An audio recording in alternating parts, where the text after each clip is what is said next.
আমার মন চায়, আমি আমাকে দিয়ে বলি, আমার মন চায় একটা খারাপ কাজ করতে, নাউযুবিল্লাহ। আমি এই খারাপ কাজটা করলে তৃপ্তি পাবো, মজা পাবো, আনন্দ পাবো, ভালো লাগবে, একটা ভালো কোয়ালিটি টাইম আমার যাবে, কিন্তু আমার আল্লাহ নারাজ হয়ে যাবে। এই কাজ করা যাবে? শত সুযোগ থাকার পরেও এই কাজকে আমি ছুঁড়ে ফেলে দিয়ে যখন আল্লাহর জন্য ধৈর্য রেখে সংযত হব, এইটা থেকে নিজেকে দূরে রেখে, বর্জন রেখে আমি আল্লাহর দিকে মোতাওয়াজ্জু করে রাখবো, এটাকেই বলা হয় রোজা। সুবহানাল্লাহ বলে।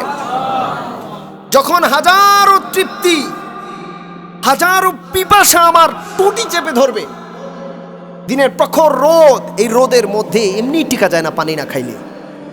যখন আমার মন চাইবে, কেউ তো দেখে না, কেউ নাই এখানে, একেবারে সিকিউর প্লেস, একদম হিডেন রুম, এখানে কেউ দেখার সুযোগও নাই, সিসি ক্যামেরাও নাই, খায়া ফেলাইলে কি হয়েছে, আমারই তো ভালো লাগবে। পিপাসায় দম যায় যায় অবস্থা, এমন অবস্থায় শয়তান এসে যখন ধোঁকা দিবে, খায়া ফেলা বান্দা, কেউ তো দেখবে না, আরে খাই ফেলা, এটা শান্তি, নিজের জীবন আগে, চিল ম্যান, জীবনকে আগে এনজয় করো, এরপরে সব কিছু।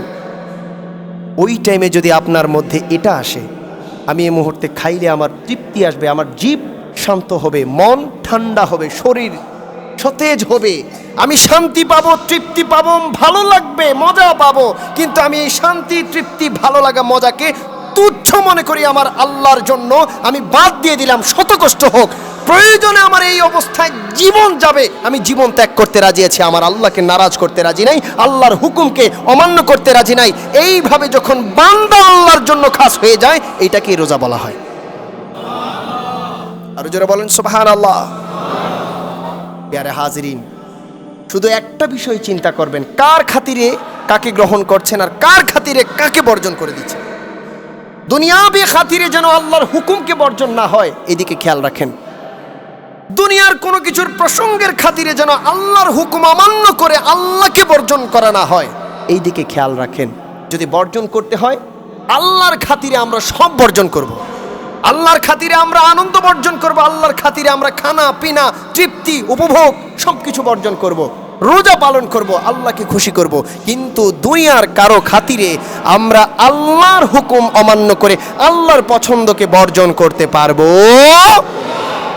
না। এই জায়গায় যদি আপনি একদম দৃঢ়ভাবে না বলতে পারেন, থাকতে পারেন, চর্চা করতে পারেন, এটা কি বলা হয় রোজা, এটা কি বলা হয় সিয়াম, এটা কি বলা হয় সংযত হওয়া। আপনি এইভাবে যত বেশি করতে পারবেন, যত বেশি চর্চা করে নিজেকে প্রস্তুত করতে পারবেন, তখনই কিয়ামতের মাঠে আপনি দাঁড়ালে দেখবেন একটা সার্টিফিকেট আপনার মধ্যে লাগায়া দেয়া হবে, সবাই আপনার দিকে তাকাবে আর আনন্দিত হয়ে যাবে, আপনাকে মারহাবা মারহাবা বলবে। কি ব্যাপার, আল্লাহ তাআলার কুদরতি শক্তিতে ওই বান্দার সিনার মধ্যে, ওই বান্দার নসিবের মধ্যে রোজাদার নামক সার্টিফিকেট লাগিয়ে দেওয়া হবে। ওই সার্টিফিকেট আমরা চাই কি চাই না? বলেন চাই কি চাই না? তো যদি চান, রোজার মূল্য দেওয়ার দরকার আছে না নাই? ওই সার্টিফিকেট যদি চান, আগামীতে যেই রোজা আমরা পেতে যাচ্ছি আলহামদুলিল্লাহ, সঠিকভাবে গুরুত্বের সাথে মনোযোগ দিয়ে পবিত্রতা রক্ষা করার দরকার আছে না নাই? কখনো মার্কেটিংয়ে যাওয়া যাবে না, কন্ট্রোভার্সিতে যাওয়া যাবে না, বিতর্কে যাওয়া যাবে না। সর্বোচ্চ চেষ্টা করবেন ভালো আদর্শ দিয়ে। একটা খারাপ মানুষকেও যদি আপনি ভালোভাবে একটা অ্যাপ্রোচ দেখান, সালাম দেন, দেখবেন সে ওয়ালাইকুম আসসালাম বলবে।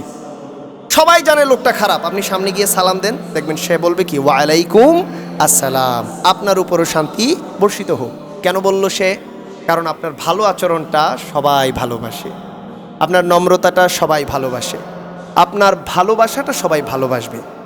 আপনি ভালোবাসা দিয়ে যা পারবেন, ঘৃণা দিয়ে তা পারবেন না। পরিবারের কিছু ছেলে মেয়ে থাকে যারা বাপ মারে মানে না, রোজাদার, সে বলে দুরু মিয়া খিদা লাগছে, পরে রাখ মনে, আগে খায়ালই। বাপ মা কিছু করতেও পারে না, মুখে বলতেও পারে না বাহিরে, লজ্জা তো, কেউ ওনার সন্তান রোজা রাখে না, লজ্জার ব্যাপার না? আছে না নাই? আছে। অনুরোধ থাকবে, ফোর্স করতে যাবেন না তাদেরকে নিয়ে বসেন রমজানের আগে আগে, বসে একটু গল্প করেন, একটু ভালোবাসা দেন, একটু কোলাবোরেশন করেন। পার্টি অন্যদিকে না দিয়ে এই বাচ্চা কাচ্চা ফ্যামিলিকে নিয়ে বসে গল্প গুজব করে এইখানে সময় কাটান, সদকায়ে জারিয়া হয়ে যাবে, নফল সওয়াব। সুবহানাল্লাহ বলেন। এবার তাদেরকে বলেন, বাবা মা, রমজান এসছে, যদি তুমি রোজা না রাখো আল্লাহ আমাকে পানিশমেন্ট দিবে, তুমি তো খাইবাই, আমিও জবাবদিহি হতে হবে। যদি তুমি রোজা রাখো তুমিও ধন্য হবা, আমিও হব। রাখো, রোজাটা অমান্য কইরো না, এটা ফরজ, এটার গুরুত্ব এই, ফজিলত এই, হুকুম এই, এইভাবে যদি আপনি বলে দিতে পারেন, আমি আপনাকে গ্যারান্টি দিয়ে বললাম ইনশাআল্লাহ চেষ্টা আপনার সফলতা আল্লাহর। আপনি চেষ্টা করতে পারলে আপনার এমন দুষ্ট ছেলেও যদি থাকে, মেয়েও যদি থাকে, তারাও পর্যন্ত রোজাদার হয়ে যাবে। সুবহানাল্লাহ বলেন। কারণ ভালোবাসার আদর্শ দিয়ে সব কিছু সম্ভব। এটাই আমার নবী দেখিয়ে গিয়েছেন।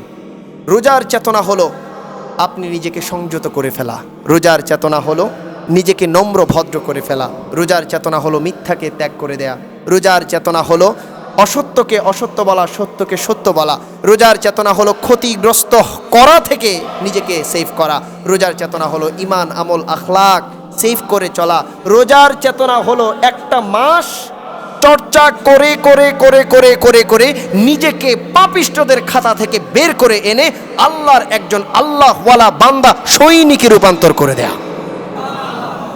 আরো জোরে বলতে হবে সুবহানাল্লাহ। চাই কি চাই না? আরো জোরে বলেন, চাই কি চাই না? যারা যারা চাই আল্লাহ তাআলা আমার সমস্ত মুসলিয়ানে কেরামকে রোজাদার হিসাবে কবুল করুক, বলেন আমিন। আল্লাহ তাআলা আমাদের সবার নসিবে রোজার বারাকাতান, নাজাতান, মাগফিরাতান সব কিছু নসিব করে দেখ, বলেন আমিন। আমরা যেন রোজাদার হিসেবে রমজানের পবিত্রতা রক্ষা করে করে করে করে একটা মাসের মধ্যেই জীবনকে ধন্য করতে পারি দুনিয়া এবং আখিরাতে, সেইভাবে আমাদের তকদির দান করে দিক, পড়েন আমিন।